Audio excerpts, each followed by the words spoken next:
What's up, people? We are back. Chris with a K, Kchris Griffin, Horns Down Podcast. Jason, wait a minute, I gotta get my directions right. Jason Watkins, Hall of Fame College Football Podcast with the coach, and Mr. Sooners 360 himself, Chris Mason. We're all here tonight. How you fellas doing? Good. Good.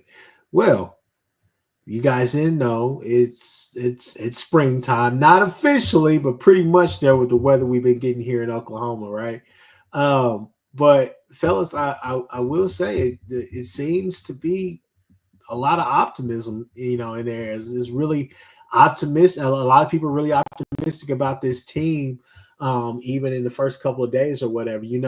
For me, I think that, if you have your places that you go to for information and news and stuff, and hopefully we're one of those sites, those podcasts that you listen to, definitely got to listen to Eichert and Lehman to get their breakdowns and their perspective, just to give you that idea of some of these players that you're really intrigued by, you're really interested in. But I'll open the floor. Chris Mason, Jason, what have you guys heard as far as the spring practices and just the overall vibe there at OU? Go ahead, Chris. Well, I think, being the recruiting guy, the number one name I've heard from so far from a number of different sources, but obviously Teddy Lehman was talking about him, and he's getting mentioned a lot of places, is apparently David Stone looks like he might be the most improved player on campus. And if David Stone carries that into the fall, that is a significant movement of the talent base on our defense, on our roster. If David Stone is better than Grayson Holton, better than Jaden Jackson, and is potentially our number one defensive tackle, that kind of transforms this defense. Because the early buzz on the defensive ends is really strong. Marvin Jones Jr. is getting a lot of hype. R. Mason Thomas looks better. Even the stuff I'm seeing from PJ and clips and from some discussion points is everyone seems to think he's got some momentum moving forward if he can just stay healthy.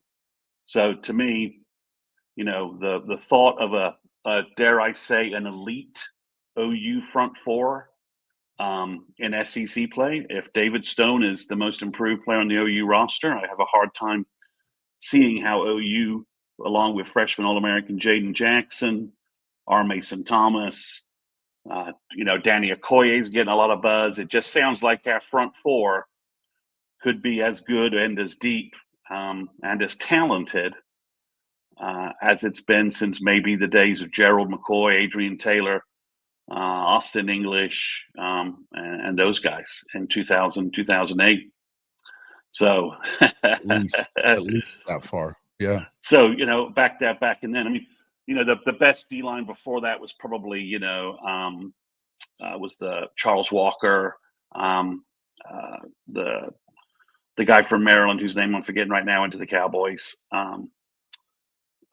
2015 was the last defense. That D-line that D-line played really well with Eric Stryker and those guys. But we're talking about, if David Stone and Jaden Jackson are hitting it as sophomores, that's 2 early day draft picks. Oh. R. Mason Thomas, I think we all think at 249, looking kind of yoked up, is at 6'3", 249 with his game. That's a borderline first round pick, and everyone's saying that Miguel Chavis has kind of lit a fire under Marvin Jones Jr. All the comments about him sort of loafing or low effort seem to have just disappeared, at least in spring optimism. So, then the linebacker group, when you see the photos of those guys, they look beastly. And the safety group as well. In that room. Yeah. Safety, I think cornerback, we got some young kids, and, we're a healthy Gentry Williams shoulder away from having a pair of SEC. I just think right now, if you want my spring optimism, Yeah, I think Ian Gomes is exactly healthy. Gentry comes back healthy. Watch out. I think my spring optimism is based upon the thought of David Stone being our most improved player, and he probably has like the highest ceiling on maybe on the whole defense, other than Danny Okoye. Just hearing all those comments, Teddy Lehman was pretty blunt about it. He thought our front seven on the hoof looked damn good and looks different, guys. Kendall Daniels and Marvin Jones Jr. I think we on our podcast, we gave them enough flowers for those acquisitions. We talked those guys up, but I don't think nationally they made much of a dent. And you could be adding 2 elite athlete playmakers to a front seven that, is already pretty loaded. So I'm having a hard time not having a lot of optimism about that. It seemed like we motioned and I want to say Lehman at second that motion as far as Kendall Daniels. I mean, when you think about that kid, this is what I say. I think that I kind of, obviously I'm a tend to believe that, Deshaun McCullough probably has the higher upside. But when you look at Kendall Daniels, obviously I think everybody knows that kid should have been in an OU uniform from the get-go. Recruiting was all over the place, right? Yeah. Regardless, though, you sit there and look at that kid and say, hey, look, he's basically a 4-year starter. He's played safety and done well and made plays. He's also played linebacker as well. Some people talked about effort. Some people talk about bad angles, different things like that. He has time to clean that up. But in this system here, it benefits him and it benefits us greatly as OU fans simply because now go back to the Cincinnati game when we played at Cincinnati and to a couple of games last year. Deshaun McCullough, as great as he was, wheel routes, different things, they would pick on him simply because they would catch him flat-footed. So, I mean, it's one of those things where with Kendall Daniels, I don't think that necessarily is going to happen this year. So I think that you can play as big and be as versatile as you want. I was telling a friend today at work, to me, I don't know what Justin Harrington could have been in this defense simply because we only got a small sample size and we all thought that he could have been spectacular. To me, Kendall Daniels is probably as close as you could get to that, whatever that was going to be, right? So, no, I'm excited about those guys, and that's definitely I'm optimistic for sure. Jason? No, I agree. I think that this is the best defensive line in the country, or potentially the best defensive line in the country. When you add in the guys on the edges, if PJ Adebawore is healthy and back to what we are doing, what we expect him to kind of do in year 3, I don't even know. It feels like to me Marvin Jones could be a more or less a gravy guy when it comes to that. We haven't talked about Danny Okoye. We're hearing things about Nigel Smith coming out of there as well, where he's kind of sliding in and out, versatile player.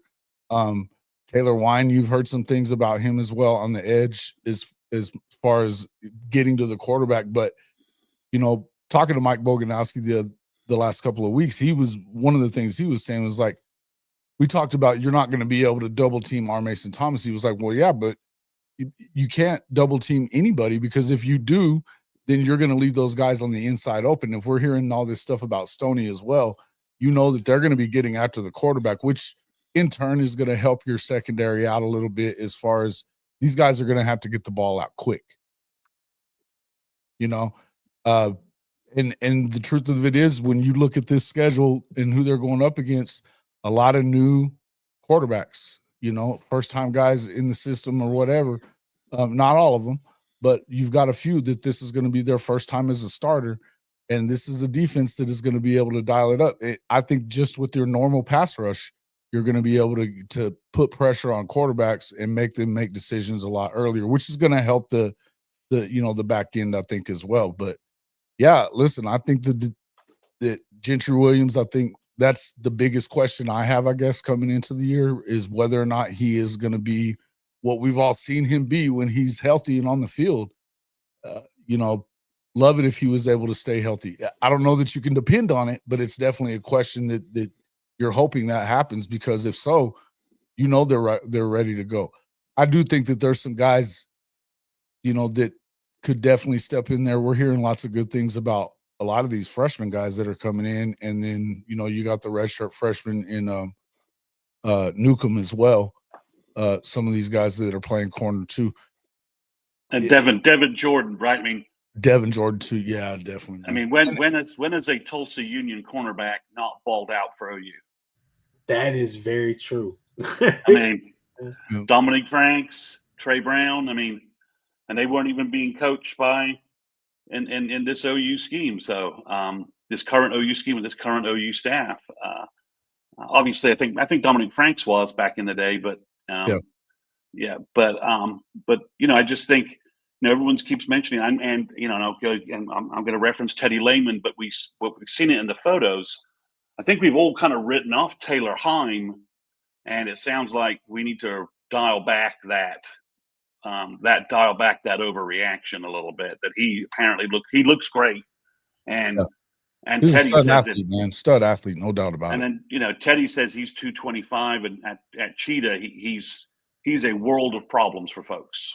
And that's the interesting part, is because I think Goodwin is going to be great for that, because he's somebody who BV doesn't have to go over there and expend any certain amount of time over there. Goodwin can coach that position with the outside linebackers, so he's going to be able to pick up quick on, okay, this is how versatile we can get from Dolby to Powers to maybe Taylor Heim. Last year, you got to think about it, they put Ford at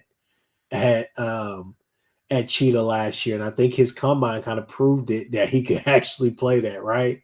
But hey, just switch it up just for a second, man. We got to talk about the offense. I think the biggest thing for me, listening to Iker and Lane and listening to other people talk about spring practice as well, I think if you really in the weeds and really reading the tea leaves and all the stuff like that does actually come through. I think the biggest narrative that I've heard about the offense is that, hey, from day one, Mateer has been on everybody's ass, basically. Yeah. And hey, we know Arbuckle. Yeah, let's start fast. Let's not sit here and waste time trying to install, slow down, install. No, let's learn it now. This is before practices start. That's a huge thing, especially with a new offense, new offensive coordinator, new quarterback, all the rest of that stuff, kind of inserting himself in there, and then hearing it just reiterated throughout all the OU pods and all the rest of that stuff. It just really it reinforces the fact that, hey, that these first couple of days of practice and stuff, they're not having to do base install, crazy stuff like that. They're getting after it. Like they're getting used to his offense. They're learning the plays, learning all the rest of that stuff, and you're not having to sit there and turn a scrimmage into kind of a glorified practice, meaning that you're stopping every 5 seconds to try to have a teaching moment. So it's one of those things where that gives you a lot of optimism, man, because I think for me, especially, and I've been thinking about this a lot with the offense, I just want to see us get up and down the field, man. Last year was one of those, it was just, never knew. You never knew what was going to happen. And then, even the 10-2 season we had the year prior, there was still some top 5 in both the major categories for offense that year too. But it's just been, we haven't seen what you're used to seeing there, right? You just let's get up and down the field and do stuff like that, and then also just be able to control the game, man. Be able to dictate our style of ball. I think that's what we're wanting to get to. But I think some of the injury stuff, a lot of stuff, it's bare bones for news right now, people. So I think a lot of stuff is going to be inflated, sensationalized, especially because of last year. But I'm not necessarily worried about a lot of players being out right now or whatever the case may be, simply because it's spring. Yeah. Right? Well, it's a lot of stuff that's like left over from the season. Yeah. Right. Yeah, it's a lot of stuff. I mean, well, and some of our depth spots, I mean, am I broken? Would I wish Howland and Nozetta are out there? Yes. but I'm not broken up over Fasusi, Foje, Akinkimi, and EPL getting more reps. I'm not broken up on their development curve. I mean, it's a dog eat dog kind of situation out there, right? So, Howland's leaving himself exposed to the number one offensive tackle prospect in the country, who looks fantastic. I'm sure Howland's like, get me the hell out there as soon as possible, because with every snap for Susie, every gap.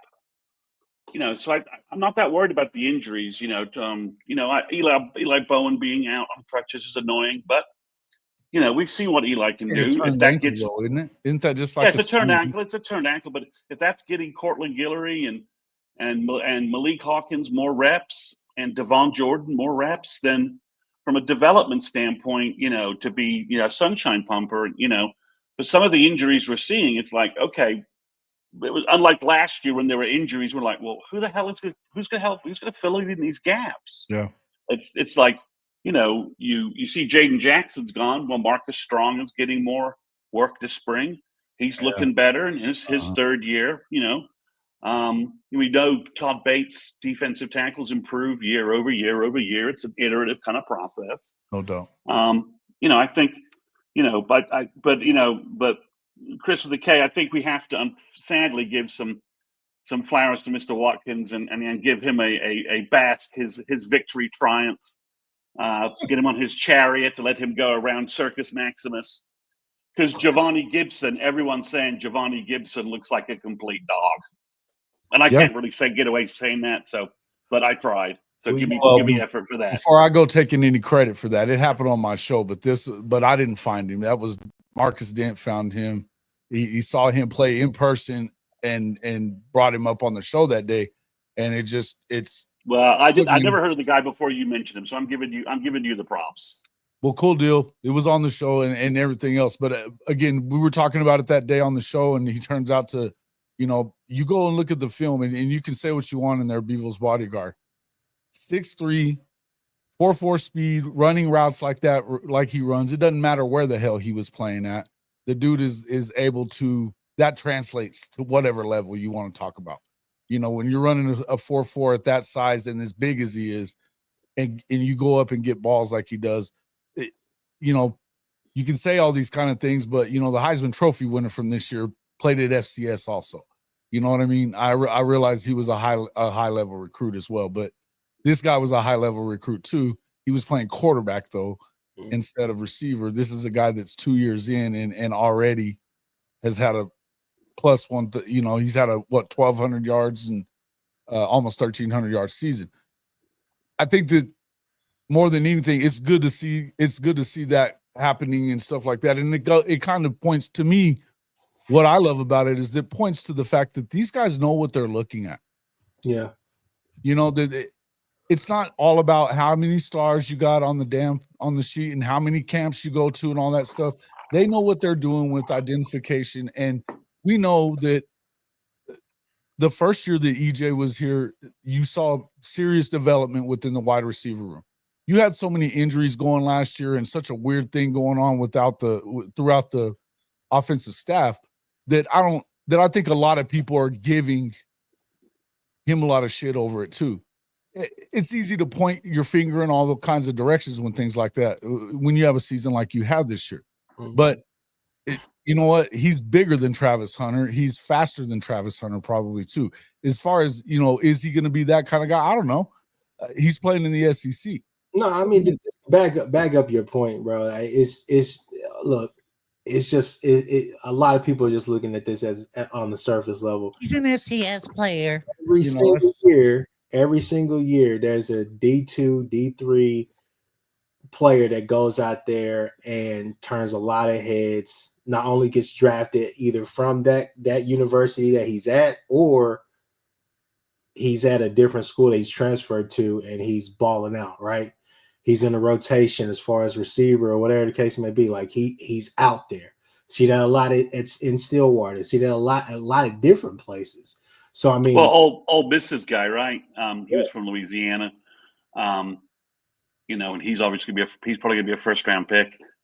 Yeah, It's just the fact that, guys slip through the cracks. It is what it is, but it's all about development at the end of the day. And so I think that we have some really good developers. So we'll go from there. But there's been SCS players the last 5 or 6 years that have all ended up in the draft, high level draft picks and stuff like that. It's sometimes you just don't get looked at. And we know that a lot of these kids can't afford to go to all these camps, which is what you really end up getting. Yeah. Is what gets you your 5-star guys. That's the easy ones to pick.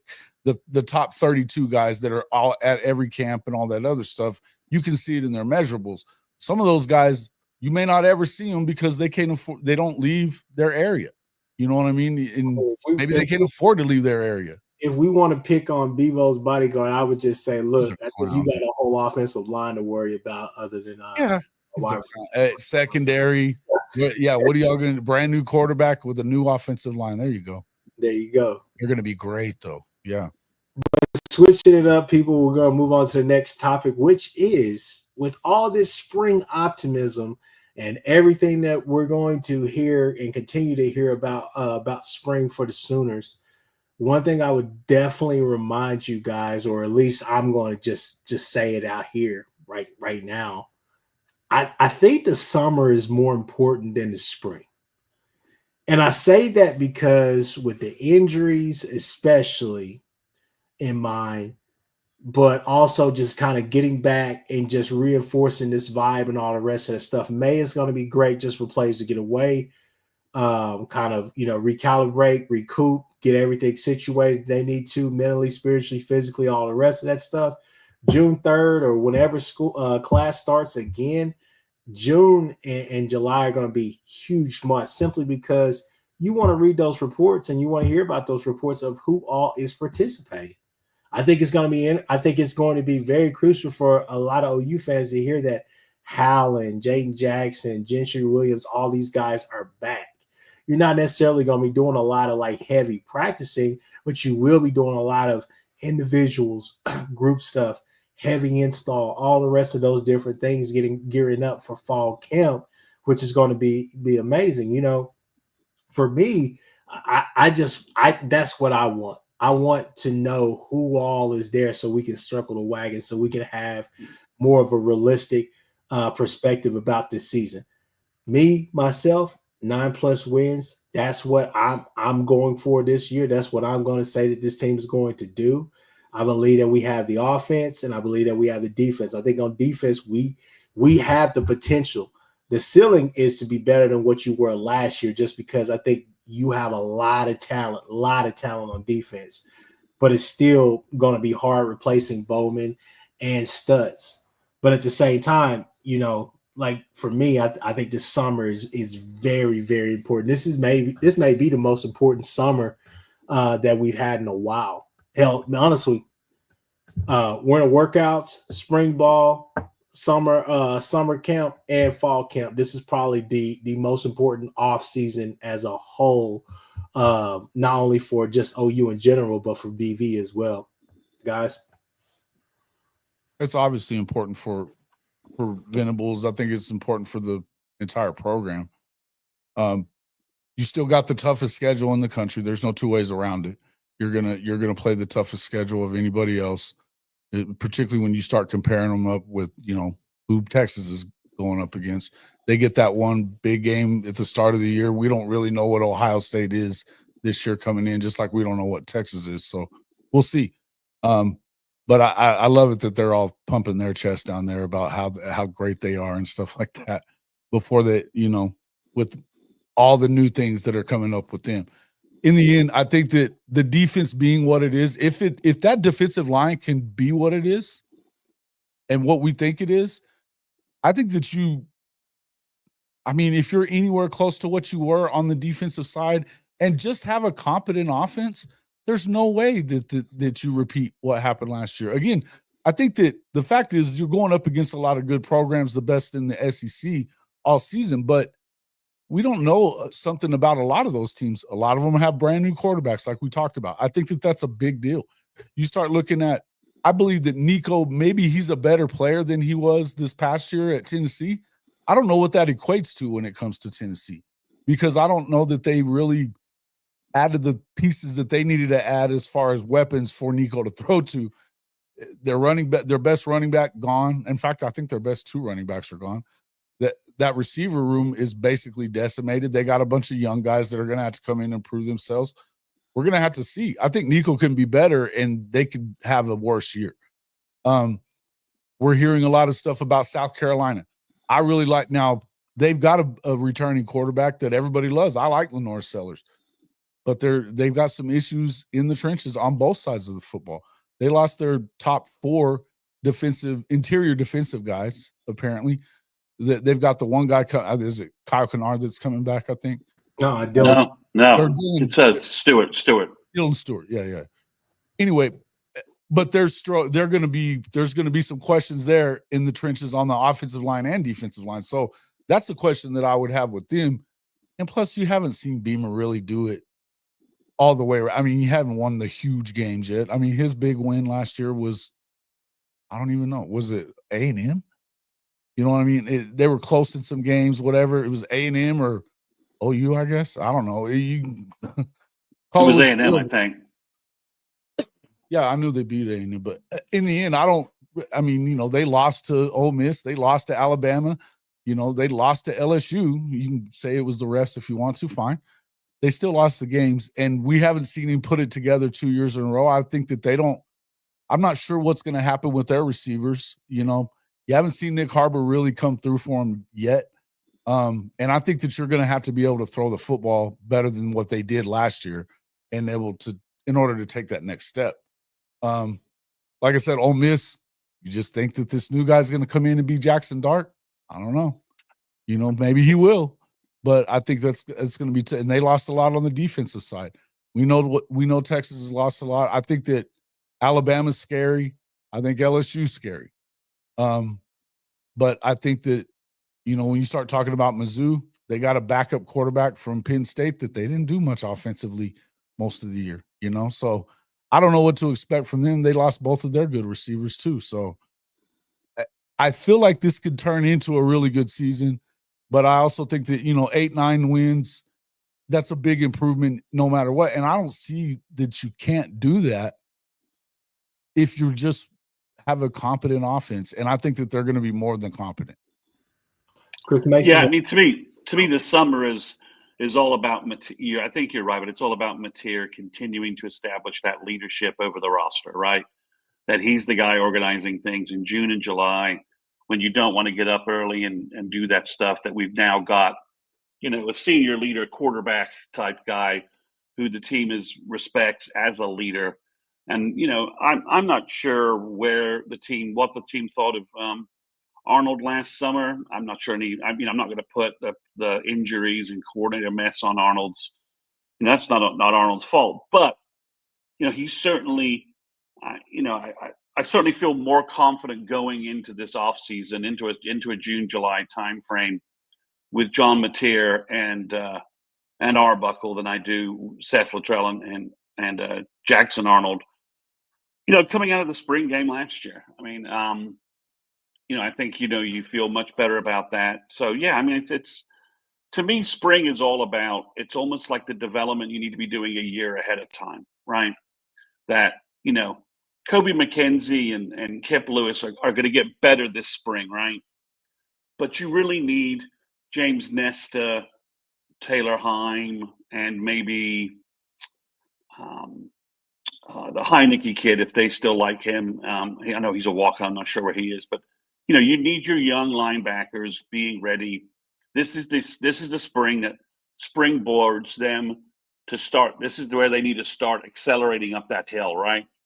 So that's where spring is for me, right? But I mean, summer is where we're going to make our money, right? This is where Kobe and Kip Lewis and Samuel Masigo are going to fine tune being the guys that are going to lead the defensive linebacker group, where John Mateer is going to lead the offense. He's going to have the running backs. He's out there, and the wide receivers out there. And, Mike Hawkins is going to throw, and I think he's going to flourish under a real quarterback development system with a real quarterback coach. I think Mike Hawkins has the ability to flourish, but you've got Mateer there, and, OU, according to what we saw just published today, is spending, potentially $3 million over 2 years. It's time to get our money's worth out of John Mateer, and everything we hear so far says we paid wisely. We did not pay. We did not choose poorly. We leveraged everything and got the guy in to run our offense. So to me, that's where summer is more important than spring. Spring's a little bit more of, Marcus Strong starts showing signs of being someone who can help. Nigel Smith, right? They're not going to play massive reps this fall, but the following year, as long as they need to be up that, they need to be accelerating their improvement curve, right? You need to be seeing more and more and more from them.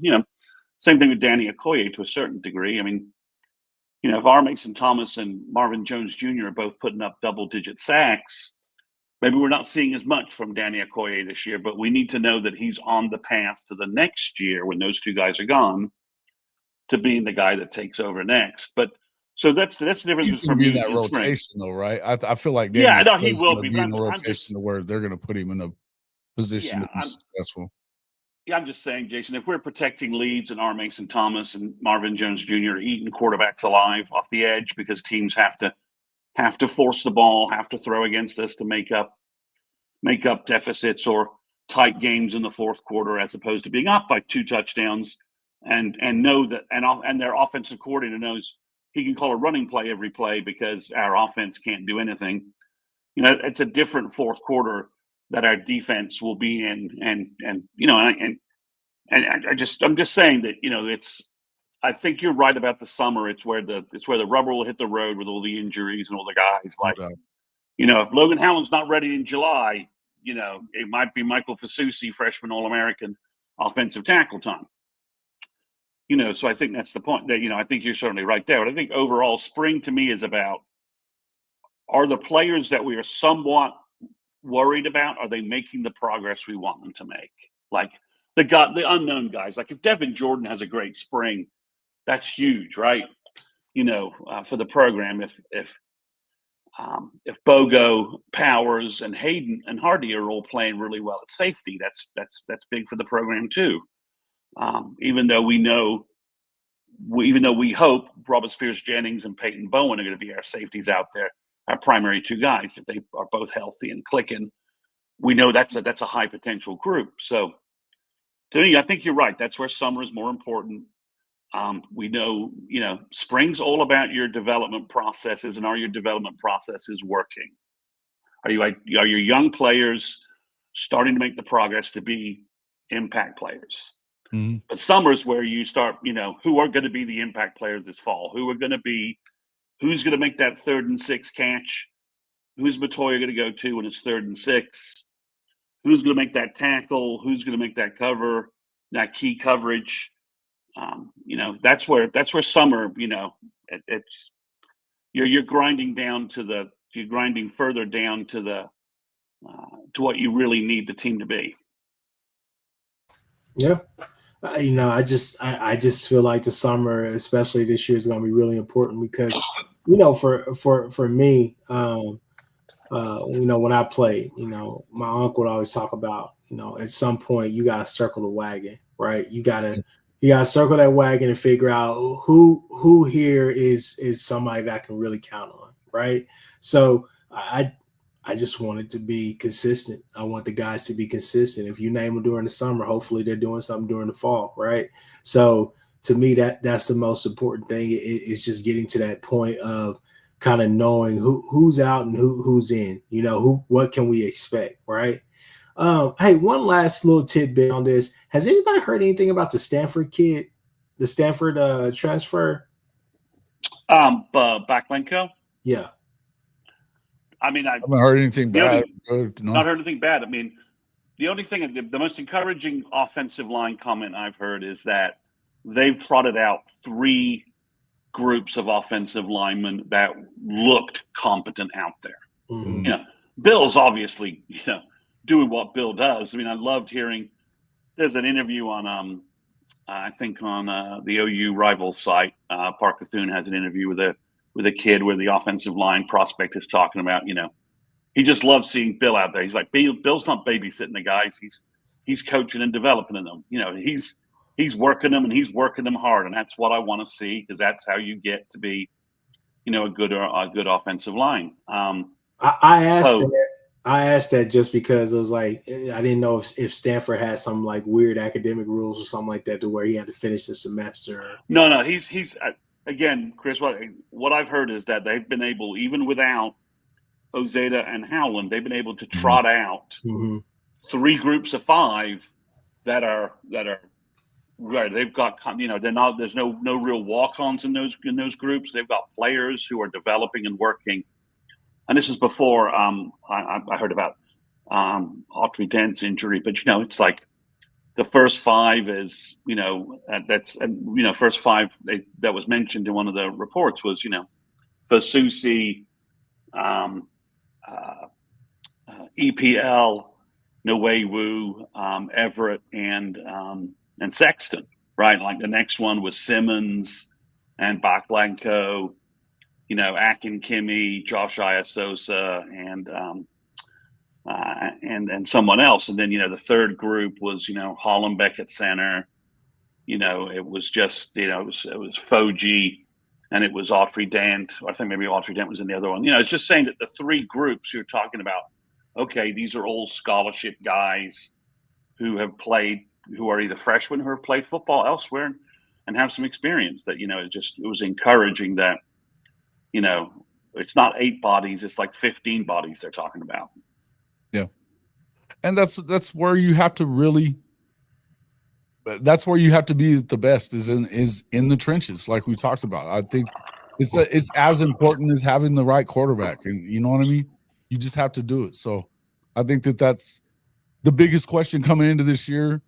I think for everybody is the offensive line. I was talking to Boganowski this morning on the show, and that's the first thing he said. That's the question I have is what are they going to look like on the O-line?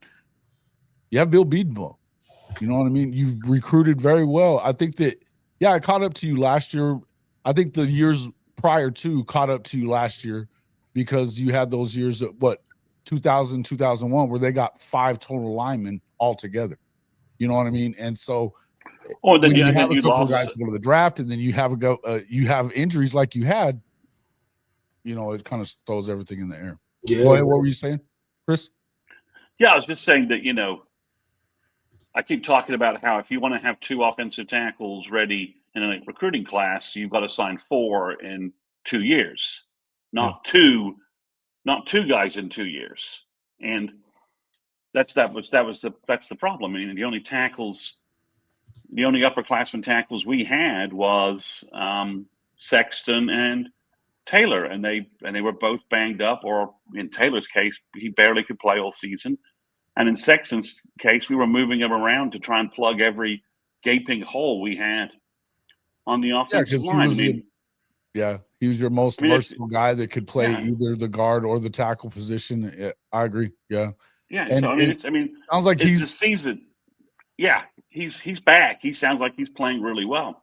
Mm-hmm. Fabechi's Sugai English. Fabechi's dropped 20 pounds. He apparently looks better. I don't know too much more than folks saying he looks better. He looks like he's playing at a better weight. So he was grading it near the top of the line at the end of the year, right? The only issue that I have, and I can, is almost damn near like I can hear my uncle's calling me now about him. Every single time you're like, hey man, he's not getting any push. His first step, and we heard about, hey, he's a big kid, power, right? Power. He wasn't a mauler like I thought he was going to be. I thought that's what that kid would eventually turn into. That's why we love EPL, because EPL had a quick first step, which obviously he can run track and all the rest of the stuff. But he had a quick first step, and his hands, violent hands, attacking you before you attack him. And so I think that's what we loved about EPLs, because we got that push at that guard spot that we weren't getting from Wawewu necessarily. It was almost like Wawewu was just holding this guy, and that was it. But for me, that kid has to get stronger at the point of attack. I mean, I think that's where I'm just looking at him like, hey, you could lose the weight, do whatever you want to do. you gotta be better at the point of attack by attacking them, pushing them back, get that push. Because it seemed like that was the side that we wanted to run to a whole bunch. And for me, unless you realized he was grading out a lot better at the end of the year, right? I get he had a pretty good game against Alabama too. Yeah, go to the Navy game and watch him. He was getting no push. I'm just gonna be honest with you. Nobody was getting any push during that game, really, on the offensive line. But I'm just saying, like, that the Bama game is just an anomaly. It's just like an outlier because that was like almost a perfect game for everybody. Even it was the way that you played them defensively and the way that you had a competent guy apparently that had the game plan that week, Kevin John. So yeah, I think that the expectation is that he's probably not your starter, but I think he's going to be in your rotation, and I think that that's the deal with this offensive line is you're going to have two deep everywhere at least, to where you're going to run them in and out. It feels like they're getting to that point that they're looking a lot better. The reason why I bring that up is because unless Arbuckle and BV and everybody has talked to DeMarco and said, hey, we got to figure out this whatever this rotation is that you want. You got to realize that. For me, I know Tatum fumbles. Tatum is explosive. Tatum will find that hole, and he's explosive out of that hole. X-Rob is your all-around guy. That's who everybody loves right now. But if DeMarco falls in love with Javonte Barnes and Sawchuck, here's what you have to understand. As good as Sawchuck could be, Sawchuck is trying so hard to be Kennedy Brooks, and it's like, dude, just be yourself. You have world-class speed. Run the ball. He likes to be patient and try to get behind those blocks. If Away was just holding this guy up and not attacking that guy and not being powerful and pushing that guy back, it's pointless. You get more of the same from Sawchuck, which is a 2-yard run here, 2-yard run here, 15-yard run the next play, third time he gets a handoff, and then the next play, another 2-yard gain. And then obviously with Javonte Barnes, throw out the injury stuff is concerning for Javonte, man. Yeah, his vision still is not necessarily where it should be. And so that's why I say offensive line obviously has to be better, but you got to be better at the point of attack to give those two guys a chance, an opportunity to actually be really good. I would also tell you that I think a lot of that had to do with the fact that their base run package was not very good, and they were running a lot of stuff to the meat of the defenses that they played against, which was right in the middle. They didn't have any stretch zone that they were working towards. Yeah, I saw that. Fair enough, Funk. Fair enough. Fair enough. But again, I think that so many things that the scheme is going to help a ton. Having a good quarterback that isn't scared and pissing down his leg with nobody on him is going to be helpful. Having a guy that's scheming something very well is going to be helpful. Just even for the offensive line, for that matter. I don't think that we've, something that Chris Mason brought up on the show last week that he did with me was the help that I think Kevin Wilson is going to bring, and just being, even if you are just an analyst, this guy's you're going to be able to bounce a lot of stuff off of him. He's been an offensive line coach. He's been a good tight end coach. I think you're going to get some things about that. One of the things we really haven't talked about offensively speaking is Jaron Kanak, man. We're hearing a lot of really good things about him. We're hearing a lot of good things about Caden Helms. We've seen that, our freshman from last year that really just didn't get much going. Mr. Mason, you all right there, buddy? Yeah. We didn't see a whole lot coming out of, our freshman, high 4-star guy, 5-star guy, if you waited another year. But it feels like this tight end room may be moving in the right direction. Yeah. Go ahead. Yeah, I was passing. That was the other thing, optimism. It's quietly leaking a little bit, is that the tight end group is looking pretty good. I don't know what Kanak can provide, what kind of boost you can get from him, but there's lots of people pushing him, and a lot of people are cheering for him. So I've liked how Caden Helms has looked in some of the drill stuff we've seen. That looks positive. Yeah. So I think, the last summer coming out of me, I think the summer will tell us where our tight end group really is. So if things will weed out a little bit there, we'll have a better idea if this Kanik thing is just the latest sort of spring flavor of spring. And if he can put on a little weight and continue playing better there, then maybe that's something that really will sort of pan out for OU, or one of the other tight ends will, have a good spring and follow it up. So, I mean, Yeah.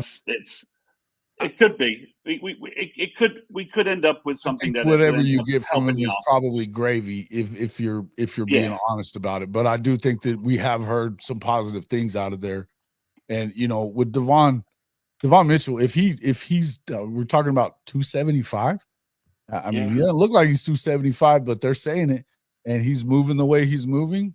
That's a tough guy to get down on the ground at 275, man. I think block somebody. That's what I'm saying. I think the biggest thing is just making sure these guys can block. I think the expectation would be for Mitchell to kind of be your. I mean, if you could turn him into anything, Jermaine Gresham, like tight end, where he's stretching the field, doing things like that. Which, from what we heard, he has all the potential. But I think that right now, it would be nice to have a great blocker, consistent possession tight end, right? Somebody that's reliable on third down, even second down, that is a sure spot, a sure guy that's going to get you 3 to 4 yards each play and fall forward. I think that's all that you really can ask for, and be good in pass protection as well. So, I mean, anything is better than what we've had these past 2 years. And I don't think that's any fault to Stogner. I mean, Lebby just didn't use tight ends, right? And the H-back was, it is what it is. I think that what's interesting about Kanik is that I think that he could be in some situations where he could be a pass catcher, but I would not be surprised if Arbuckle had a package or two for him during the season where he was able to kind of run the ball downhill, maybe off a tackle, H-back. something like that. Yeah. So that's the interesting part, Yeah, man. You think about what you saw from him when he was in high school. And again, it's high school, I get it. But it's a lot of damn touchdowns he ran for. And I mean, the guy just ran and ran and ran and ran. And, we know he's got speed, but he's put on, I mean, what is he, around 230 now? I think that he's going to be good. I think he'll be a good blocker too. I don't know that he's going to be the biggest target out there as a tight end either. But I could see him being used the way that you saw Paul and, Dimitri Flowers being used, that they were kind of low dudes that were, not huge guys, but they were good athletes. So, I mean, if you can get him in situations like that, I mean, anything you get out of him is gravy no matter what. You know what I mean? But I do think that I'd like to see what you were talking about, him running the ball a little bit as well. In the backfield, though, I guess my biggest concern would be what are they going to do as far as that rotation is concerned with. I don't know that you have to give a lot of love to Sawchuk or Javonte Barnes at this point. I just don't know that you do. You've got young guys that are, if Tatum isn't fumbling the football anymore this year, which I hope that's the case, he's an explosive thing waiting to happen. Torrey Blaylock, same thing. That guy's a home run waiting to happen. X-Rob through the tackles outside, doesn't matter. He was very good at the end of the year. I think it could be really good in that instance. Again, you want to see what they come up with, but I think that the biggest thing with some of these tight ends is maybe you're going to see some more 12 personnel, some stuff like that might be able to help you in that regard in the running game. Well, obviously, with Mateer's ability to run the ball, sort of the unaccounted for man with some extra blockers, we've seen that work. We've seen that work before, especially in the red zone. So I think we'll see some different stuff from Buckle in terms of short yardage and red zone stuff a little bit. We're hearing they're under center a little bit. Yeah, we even heard they were under center. So I think I think we'll again, spring optimism. We were hearing good things about a lot of guys, and that's the way the case Sure. that's the way it should be. We've recruited good young players in the last 2 classes. We got a whole bunch of them enroll early. Manny Choice looks like $1 million. Elijah Thomas, everyone's raving about. The freshman DBs are all getting buzz. The freshman O-line are getting buzz. So it's all encouraging right now in terms of our trend line where we're pushing in terms of talent base on the roster. Flip some stuff over. The D line and linebackers all look like first off the bus kind of guys. And that's what Nagy was talking about. Like, there's certain traits you're looking for, and you can start checking those boxes on the defensive line, on the linebacker group and the safety group. And I think, if we had an offensive line group where, if Jacob Sexton could get back to the guy who was adequately and perhaps playing better than Guyton when he replaced him at the end of 23, if we can get that guy back, and then I would be fine if they decided to go with Michael Fasusi at left tackle, right? If you figure by Texas time he's ready to roll, and he's the guy you need to block these SEC defensive ends. I don't have a huge problem with that.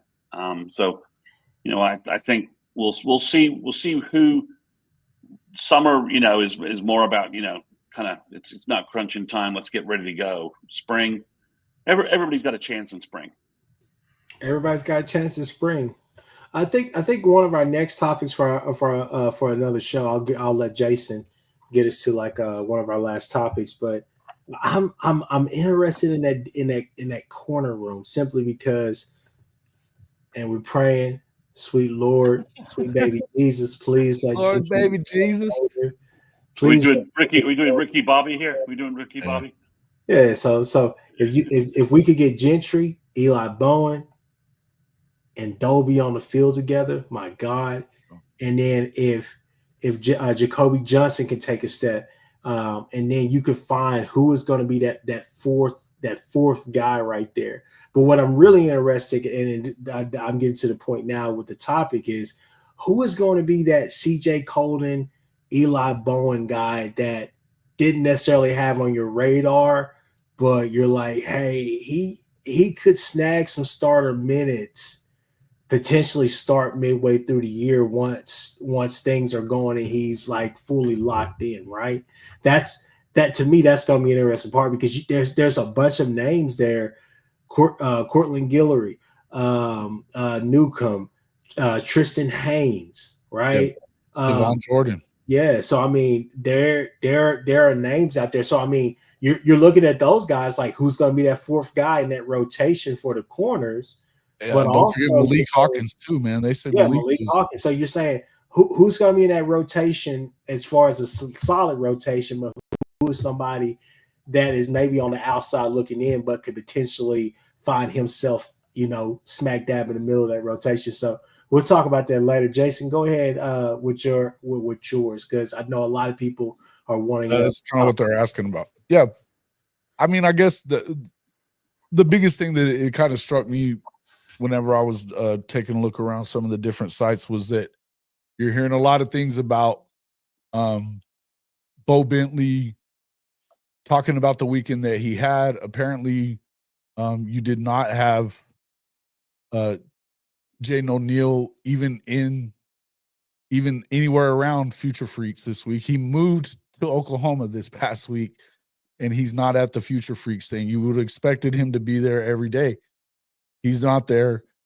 And now we're hearing that he's in Georgia, taking a visit over there to go see Georgia. So I guess the question is it appears that they, according to Bowe Bentley, they have made him a priority, quote, I guess my question I would start with asking Chris Mason. You've talked to O'Neal. I don't know if you've talked to him since all this got started. What is going on in that situation? Does it look like to you that Oklahoma is going to end up with Bowe Bentley and probably not O'Neal? So to me, it seems like we're stuck in a bad country song with the two quarterbacks, right? that Arbuckle's in love with, he's got, what do you do when you love two women and you don't know how to break up with one of them? So I think, I don't know, that I'm not a country music fan, but it sounds like we're like in a country music thing, like, I don't know. I know this. It's funny. I see other sites and guys who follow recruiting. That's what their business is, saying that this issue will resolve itself in the summer. And to me, it just seems ridiculous. And you're opening yourself up to losing both kids if you drag it out this long, pissing both of them off. So, obviously Jaden O'Neal's at Georgia. He's getting his backup plan in motion. And if you're Georgia, you'd be happy to take him because you're not getting, doesn't sound like Jared Curtis is coming your way. So, Bowe Bentley was on campus and everybody, and they did a good job making Bowe feel like the OU wanted him. The OU coaches, if you notice, were all over O'Neal's announcement when he moved to Mustang. Todd Bates is retweeting it. Miguel Chavis is retweeting it.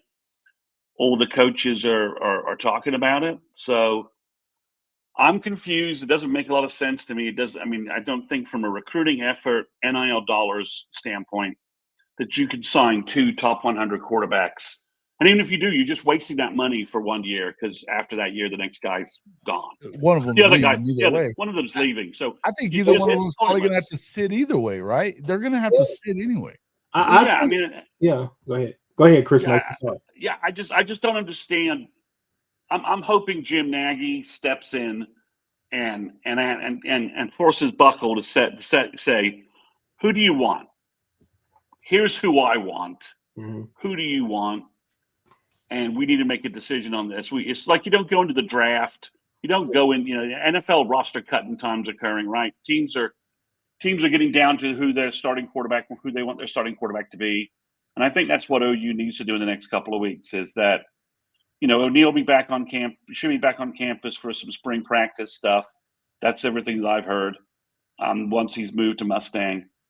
And just I'm going to be sort of, I'm going to put on an objective hat here. I don't really care which quarterback they choose. I think both are very talented. And at this point, but choose one of them, move forward with that person, and then find a 3-star quarterback that you think is completely underrated and make him the second quarterback in the class and focus your efforts in that direction. Because, Bowe Bentley's going to be in LSU this weekend. We know LSU will be touting him completely to come in and be their next quarterback since they lost. They lost Underwood, and I don't think they really picked up anybody, any big names after losing Underwood to Michigan in that recruiting class last year. Buren is there. That's the only issue. Yeah, well, but in recruiting, you'll ignore that. So he's going to Ohio State. He's going to Georgia. He's going to LSU. The odds that one of these schools is not going to give the number 50 player in the nation, the number 1 quarterback in Texas, according to Rivals, a big NIL deal and a pitch, and basically say, why are you wasting this time with Oklahoma? They have Jaden O'Neal. You need to be our guy. Are they telling it'll be a negative recruiting pitch? Well, you're our number 1 guy. We have no one else above you. What is Oklahoma telling you? What is that? And if they're not telling you this, what are they telling Jaden O'Neal? What's going on? My only thing is this right here. So just a couple of points. First off, being that I think NIL may be the factor that keeps us from getting both, because you look around the nation. I mean, you look around college football and you say, hey. Georgia is still getting 4 and 5-star quarterbacks that commit to them, even though that's kind of to their demise. Bama is going to have a loaded quarterback room, like especially in Nick Saban era. Ohio State with all the guys they have. Hell, Aaron Nolan, who I think a lot of people thought would eventually take over, he transferred to where South Carolina. Now you have Julian Sayin, the St. Clair kid, all the rest of it. So. I mean, you're spending a lot of money, and I get that. But I this is what I truly believe will happen. I think Nagy is going to if you just want me to just give the biggest guesstimation ever, right? Biggest guess, I would say I think Nagy probably looks at both kids. I think he probably looking at the film, all the rest of the stuff that's already out there on them, I think he is going to be a deciding factor in that as far as just saying like, hey, look, this is the kid that I would go with, right? You know, the whole mold of, you know, I heard him on a franchise today talking about, you know, hey, you know, there may be some kids that come here and have a different career path and all the rest of this stuff, and we're going to help them as well, just as much as we help the other kid. But if you're coming to OU to play football, you know, you probably should have dreams to play in the NFL, right? So that's what they're looking for. They're looking for those guys who are NFL guys. So I think that that's going to be a loud voice in the room. I think they're going to figure out because, you know, and I got to give credit to my uncle on this. You know, we were talking the other day, and he was like, hey, man, Jaden Gibson, the one thing that Jaden Gibson has over this Bowe Bentley kid, not saying that people won't do the same for him. He's been a big recruiter in this class for you and has some kids committed to you that are directly tied to him, right? So it's just one of those things where you kind of got to lock it down unless you think that you are going to have the funds, you think that you are going to have the money to chauffeur both of them to Norman. So that is kind of the thing. I think that in my heart of hearts, I think I'm riding with Jaden O'Neal. That's kind of what I want. What you call it, like I said, Bowe Bentley, as great as his film could be, all the rest of the stuff, those off platform, it's one of those things that can still be a project that never gets put together. And I know what Arbuckle does, still gonna have to see it, all the rest of that. However, a lot of Tannehill vibes right now. I just don't know if that's something that I want to go towards with a project. That's faint praise. That's faint praise, man. Yeah, That's a living definition of faint praise. Yeah, I'm just saying, like, you know, it's do or die. These next 2 years are do or die, in my opinion. I think, again, I believe BV is going to have 2 years. This is year one. Next year is year two. To prove a point, make a mark, show everybody I can have consistent 9+ win seasons, all the rest of that stuff that you guys want. I don't know that Jet News not their guy, that they're gonna be, you know, end up doing really well whenever he feels like a Sam Bradford guy. You know what I mean? I keep saying the Sam Bradford vibes that are there for him. So that's going to be an interesting part as well. But I mean, you got to get there. But I would say I think Nagy is eventually going to he's going to sway the influence a lot. I think that you have the luxury of, hey, he's moving out here. We're not going to pressure this kid, all the rest of the stuff. We know that we got him. We're going to try to get this guy. But I think that, I mean, it's touchy though, right, Chris? I mean, I feel like you kind of, it's a touchy situation because this kid has been committed to you for a year. He's been loyal the whole way. And then, and I get it that, look, I don't have a problem with Arbuckle liking Bowe Bentley. Don't have a problem. But to me, I agree completely. If the moment you made the Bentley offer, you should have told O'Neal, son, look at more options. We consider you decommitted. Right? Okay. We consider you decommitted. We're pursuing Bowe Bentley as well. You know, Brent's always saying, you know, you can't be committed to 2 girlfriends, right? Or, you know, whatever bad relationship analogy or country song you want to say. This is the problem I have, is not that they are recruiting Bowe Bentley. It's that this isn't wide receiver.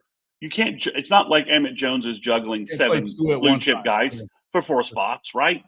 And, you know, and everyone says, well, what if we have the NIL money for both? I'm like, well, I want that NIL money buying another elite defensive end or linebacker, or maybe this cornerback from Georgia who just visited, who really likes OU, but, you know, Bama and Georgia are heavily involved with him.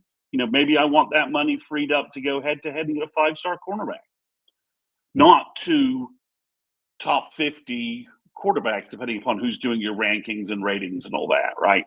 So it's more the NIL. I just want Nagy to apply some NFL salary cap common sense to this roster, right? And this is why, you know, to use a bad analogy here, the Falcons signed what's his name, and they also drafted Penix, and everyone blew him up, right? Because now they have to deal with the consequences that Penix is the guy they want to go with, but they got to decouple themselves from the ex-Minnesota quarterback whose name's escaping me. Well, yeah, that was because they paid him so much to bring him in. What a dumbass move. Well, exactly. But let's just say you around. do the same thing, right? You basically if you're in an NFL draft position and you have, thank you, Craig, Kirk Cousins. I don't know if I can remember that name. Kirk Cousins. Yes. Thank you very much. I'm only in Atlanta. I heard that name will fall. Let's just say, let's just call the recruiting and NIL like the draft, right? And you've got so much money dedicated to you've got a 13th pick in the draft and a 15th pick in the draft.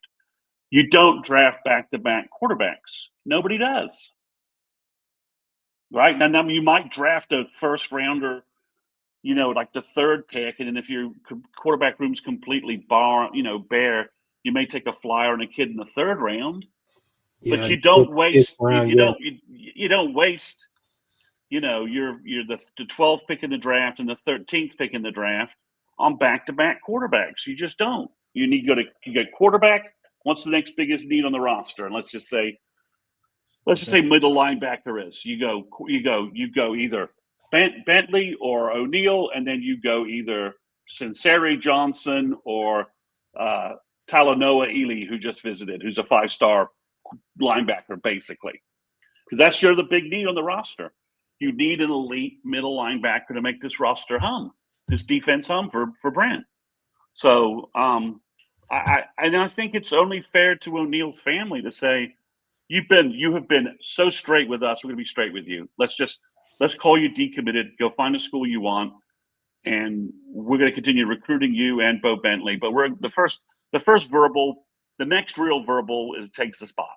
And if you say, and we think Bentley's, and we're pushing for Bentley over you, that's the honest comment you should be making to the O'Neal family if that's really the case, because he's moving to Oklahoma to be nearer to the program, to be, to go through to be there for every game and every kind of recruiting presence. I think, if Arbuckle truly likes Bentley better, man up, make that decision, and cut Jaden O'Neal loose so he can go to Georgia or Ohio State and see where his talents lie at somewhere else. I'm trying to suppress the bias towards O'Neal because I've talked to the kid. He's a great kid. Well, right? I'm trying to suppress that before, and has a big deal arm too. It's not like, and again, and maybe they're just torn, right? They are absolutely torn, and they're trying to decide which way they go, and they're trying to, and they have some variable or test in their mind, and maybe, Jason, we went back and forth with this on your show last week. Maybe they're waiting to see Elite 11 and see how the two kids come out of Elite 11, because that's as close as comparison test. Maybe it's a bad comparison test. I don't love that at all. I don't want to hear that shit. Well, but I agree. We did talk about that. We did. It's not like, ideally you tell Jaden O'Neal, go get a team of 11 guys. Bentley, go get your team of 11 guys, and we'll find a defense to match up, and let's go play some games and see who's the better quarterback. But you're not going to get that until the fall, and O'Neal's going to be playing at Mustang apparently, and then Bentley's at Celina, Texas. So we've got two. I don't know how you compare the matchups of the talent they're playing. Probably about pretty similar, probably. Maybe it's more similar than it is California versus Texas. But I don't know. I just don't know right now how if you are. And it looks like Arbuckle is divided, right? Because he's not.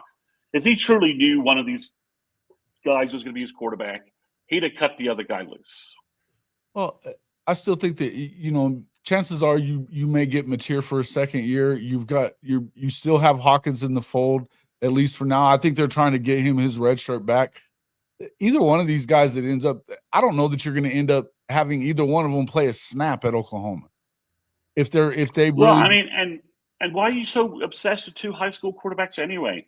Just pick up somebody in the portal, Right. Cole Gonzalez kind of to provide depth. I understand the depth is.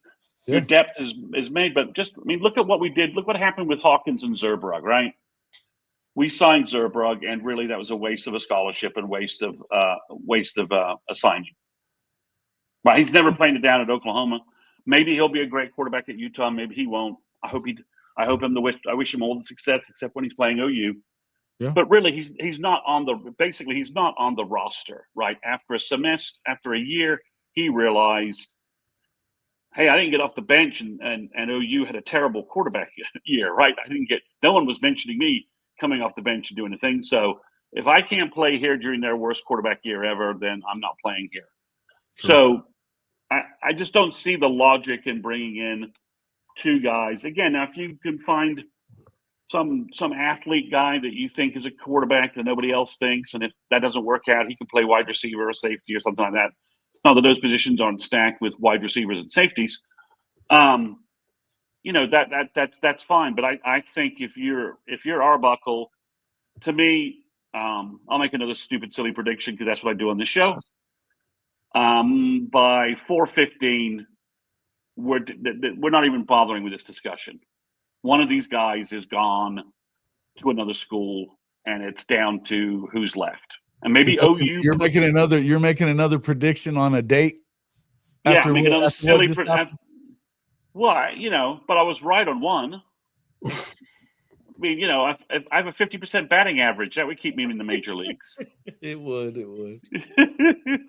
Now it gets me fired in almost every other prognosticating industry, but I'm just saying, everyone's saying, by the summer it'll work itself out. I'm like, there's no way this kid is going to Ohio State, LSU, and Georgia, and I'm talking about Bentley, going on a tour of schools and not coming back with an answer to OU of, well, I'm ready to commit to this place. Are you ready to take my commitment? And if they take Bentley's commitment, 2.5 seconds later, O'Neal's out the door. Yeah, and I think I would be out the door too. I would not hold that against the kid at all. I'd be like, no way, I'm decommitting. Yeah, and Kimberly K's talking about the coaches spoke with both families and they're allowing them to decide if they're sticking with the process or not.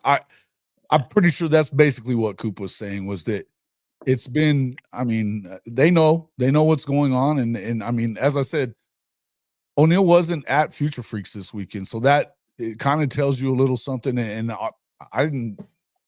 there were no plans to take trips. Was there. He wasn't planning to be there anyway. So, it's not like O'Neal said he's coming. He said he was coming. It was well known he wasn't coming.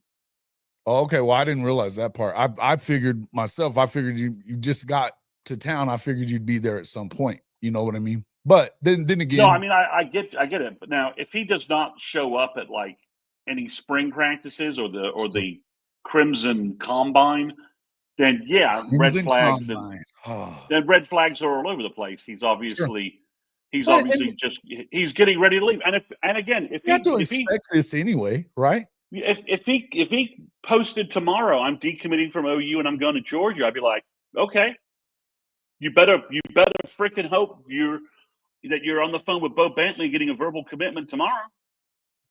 Yeah, he's basically taking trips until the end of the month, so I think this is not going to be until April that you're going to find out anything on Bowe. Well, then that in itself is a dangerous setup. In terms of screwing around with O'Neal. Well, I don't know. I think it's fairly. There's a risk involved here for sure. I think there's a risk involved here, but I also juggling hand grenades is a risk. But this is. Is this worse than you that? have? Well, it's just my only point is Arbuckle seems to be a good recruiter at quarterback. OU had Peyton Houston on campus. From all reports from various sites, that visit went well, and Peyton seems to be realigned with Oklahoma. And maybe Oklahoma can make a push to get a commitment from him this summer. Peyton's obviously a very good quarterback, high school quarterback prospect, according to the folks that are out there. Rivals has him as a number 15 player in the nation for 2027, and he would probably be kind of a Pied Piper leading players in 2027. So sure. It's just, to me, you just have to make a decision. It's like a Bad Country song, cheating on my wife and my lover, and my dog has left me, and my pickup truck is broken, or something along those. To be fair to Arbuckle, if he wants Bowe Bentley, he should be able to go get Bowe Bentley. No, exactly, and but he should tell O'Neal that right now and say, "Look, this was a gun. What if he shotgun wedding? It's not a guarantee that he's going to get Bentley, though. Why would you just give up the other guy if you don't have to? Okay, let's just call it what it is. Bentley would be verbal to Oklahoma already if O'Neal wasn't currently verbal. Is that a fact? I strongly believe, based upon the data. Okay, data then let up and do it. Then make the decision. That I strongly believe that if he was not already, I mean, look at all the quarterbacks that have verbaled around the country. I mean, this is a high, I mean, Jackson Arnold was verbal to OU by this point, and that was, we're getting close to when Michael Hawkins was. Yeah, I think if O'Neal wasn't verbally committed to OU, Bentley would already be committed. And if they're taking two quarterbacks and everybody's fine with it, why isn't Bentley already committed? So, I think. Okay, so that's a fact, Jason. So I don't even know what that was. I don't even know. But I think that's the problem. And I guess if I'm showing some annoyance on this topic, it's because OU had a fantastic recruiting weekend, right? Fantastic, right? They had a stupid amounts of talent from 2026, 2027, and even some 2028 guys on campus.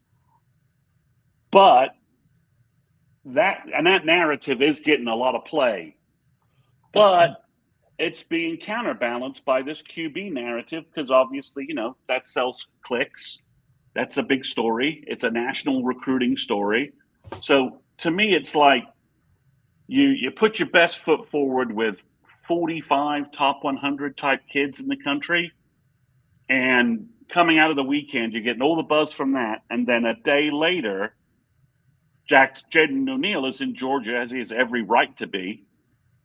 And that's now the story, right? That's now what we're talking about. So my frustration is that you're not managing your marketing power in recruiting as well as you should be, because you're letting this story fester and be more publicized, where OU's only going to get a black eye on this story. Step up then, right? I don't know. Exactly. That's why I need the negative say, guys, we are, this is NFL teams, don't let this sort of marketing, don't lose their marketing initiative. It's they're signing free agents and they're putting a big spin on it. Well, it's just recruiting free agency. I don't know. Maybe it's the draft, whatever comp you want to use. I'm just saying that all we should have been hearing about for the last 3 days is how well the Future Freaks weekend went. You reestablished with Peyton Houston. You appear to have reestablished with Jonathan Hatton, running back. You've got new wide receivers visiting. Emmett Jones offered 3 top 50 kids. Trey Moore, Eric Moore's son. And is that making me feel damn old? Yes, it is. They just offered Eric Moore's kid. Yeah.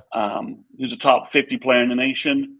You had both of the key defensive tackles that OU's making a move on. Tavion Branch from Pennsylvania, Brian Davis from Florida were both on campus.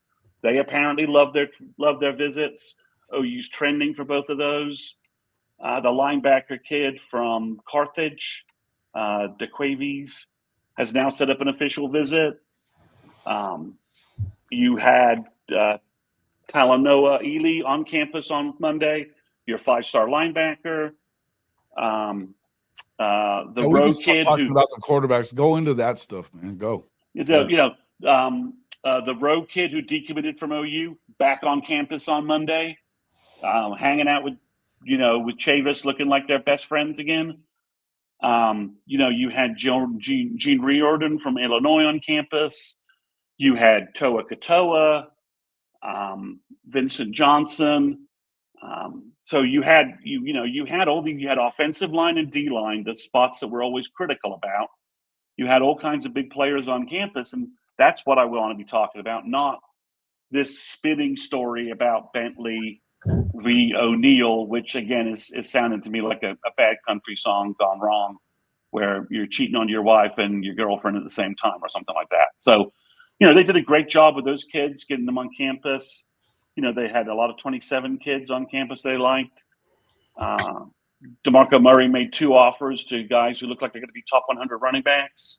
And this is some of the names, and there's a lot of other names that, weren't confirmed that probably were on campus as well. So everything is pointing upwards on recruiting, but you're just letting this, in my opinion, this QB story drag you down. Like Peyton Houston was on campus, according to 2 of the services. OU rivals, Malachi Ziegler, a top 50 quarterback for 27, was on campus as well. So OU's working on a backup plan behind Peyton Houston, and Buckle's making good connections with all of them. It's just, did we just decide this QB, who we're taking this QB in 2026, and let us move on to other stories and other publicity? I feel it. I definitely feel it. It's the off season. We ain't got nothing else to talk about. So this thing is gonna heat up. Yeah. So exactly, they're gonna keep eating it up, right? For every day this doesn't happen, we're gonna have an article from. There are 5 big. There's 5 big there's 5 big recruiting services basically, and each one of them, the longer this goes on, is going to be like Bentley O'Neal Day Watch, day 103. Oh, come on. It's just the fact that if and this is kind of a little bit of the downside. If NIL wasn't necessarily an issue, you take both kids and you go on about your business. But, you wouldn't worry about it, right? You just one league roster size reduction and NIL. I think it kind of makes it all that more important. But people, here's the thing that I'll say: you got to just pump the brakes just a little bit and let BV and Nagy really figure this out. Because I think at the end of the day, it's ultimately going to be BV's decision, and I think that Nagy is going to be a heavy influence in that. So that's kind of where we're at with that. But outside of that, go ahead. But I agree with you, but what other data points are they going to get now that they won't have in June? That's true. I mean, neither of these kids. The only significant thing out there is the thing Jason and his team when I was on his show on Friday night do not like, which is Elite 11. That's the only thing happening between now and a June timeframe is the Elite 11. And even Elite 11 is, I think, you'd be going off there qualifying for Elite 11, because Elite 11 goes on, I think, is in June or July. So you won't even have that answer until that late date. Yeah. That's not. Where did you get the idea that we don't like Elite 11? That was Bogue said he didn't care about Elite 11. I don't think it's as big a deal because there's nobody going at them. But I don't think that's what you base this decision on either. No, I completely agree with you. But that's the only new relevant head-to-head data point you're going to have. No doubt. There's nothing else happening. If you can't look at the film from last year or their career film, or ask both kids to come in for a private throwing session. Sure. And Bentley's in Celina, he can come up and do that. O'Neal's going to be in Mustang, he can do that. If you can get that, but there's no reason why you can't do that during spring ball. Hide it and get them into the Everest Center and have them do a throwing session or something. I think if the NCAA rules allow for that, I don't know if they do or not. But other than that, what else? You've met the kids multiple times. Yeah. What else? What other data point is there? Well, let me ask you this though: is this because of the fact that you got a full season out of Bowe, and whatever was going on with that high school team, they didn't play a lot of games in California? No, he did have a 7 touchdown game, in the season. It didn't look like he got worse. But is it a matter of having less show of whatever development he had or whatever? Do you think that has anything to do with it? Yeah, I mean, that obviously impacts O'Neal's recruiting rankings for sure, because you don't have a full season to judge him. So if that's your concern, but he can't make that up. I mean, not in this spring window when you're deciding this. I mean, Could you ditch him in December and a la Kevin Sperry? But you're not going to pick up Bowe Bentley at that point. He's going to be too locked in. You're going to, Jet New I think Jet New looks good on film, but obviously he's not a top 50. He's not the best quarterback in Texas. That wasn't his ranking or status. You couldn't have. Oh, you didn't steal someone else. I mean, they took a guy that Arbuckle had a close relationship, which he basically knew he could flip, right? He knew he could flip him because of OU's power and brand at quarterback. So could you go that route? Yeah, I guess. But I mean, that's my point. But I think you're probably right. I think that's Arbuckle's problem, is that he doesn't have the high school film on O'Neal from his junior year that he would like, versus the high school film that Bentley has out there, which is like 15 games, something like that, since they went so far in the playoffs or something like that. At least 13, 14 games versus I think it's like 6 for O'Neal. So if that's your quandary, well, it was your quandary in December. It was your quandary when you offered Bentley, when I don't remember the date on that, but I think it was early January, mid-January, and it's still the same quandary now. You've got to find a way to break this and move on and let, because Bowe Bentley may be the best recruiter in the planet, right? He may have all kinds of Texas players, high school players, who love him and want to play for him, and he may have a whole. He may be on social media. He may rally guys and get guys to visit that we haven't even thought about. But he can't do it if he's not committed. So he can't be that ringleader if he's not committed. And if you wait until June, after OU finishes all of their official visits and will have filled their class, which we know that's what Brent's done the last 3 years in a row. It's basically. Yeah, O'Neal went to go visit Colorado, so yeah, and I know everyone says they want to take. Both families know they want to take 2 quarterbacks, but guys, if your quarterback doesn't have a big enough ego that he wants to be the dude, then he's probably not the guy that you want. And maybe that's a simplistic analysis on this, but I'm not sure I want a stud quarterback who's willing to share the room with someone else. Me neither. You invite competition, man. I think. But Peyton Houston's your competition, right? Michael Hawkins is your competition. Jet New's your competition. Yeah. I don't know. I think the dynamics of that, are we can decide whether I'm full of crap on that or not. At a later point. But I'm sure on that belief. But I don't know. Listen, I want the guy who wants to be the guy, right? I'm gonna go watch the rest of this basketball game now. That's what I'm about to say. Listen, all right, guys. We've been on here for an hour and 27 minutes. I told y'all last week, this is ongoing. We're gonna talk about it. We talked about. I kind of feel like we talked about it a little bit first. We talked about it a little bit first. If I can't say this whole quarterback thing, we're gonna give y'all the real. We're gonna continue to talk about it because it ain't going away yet. It's not going away. I'm gonna find a country song that fits this damn situation.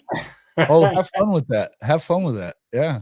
But guys, look, again, we've been on here for an hour and 27 minutes. Thank you guys for being here. Like on all channels. Visit the Patreon for Chris Mason, Sooners 360 with the website and everything. Jason, every show that he has, hit him up. Tell Coach that, hey, he had a great year. Everything is fine. It probably won't happen again for another day. I'm just playing, Coach, if you're watching this. I love you, bro. But anyways, Horns Down Podcast, Hall of Fame College Football Podcast with Jason and the Coach, and Sooners 360. Check out all 3 channels. Like, subscribe, share all the content with all your people. Y'all know once we get into it, we get into the real, no sugarcoat. We just talk about what it is for what it is. But with that being said, people, we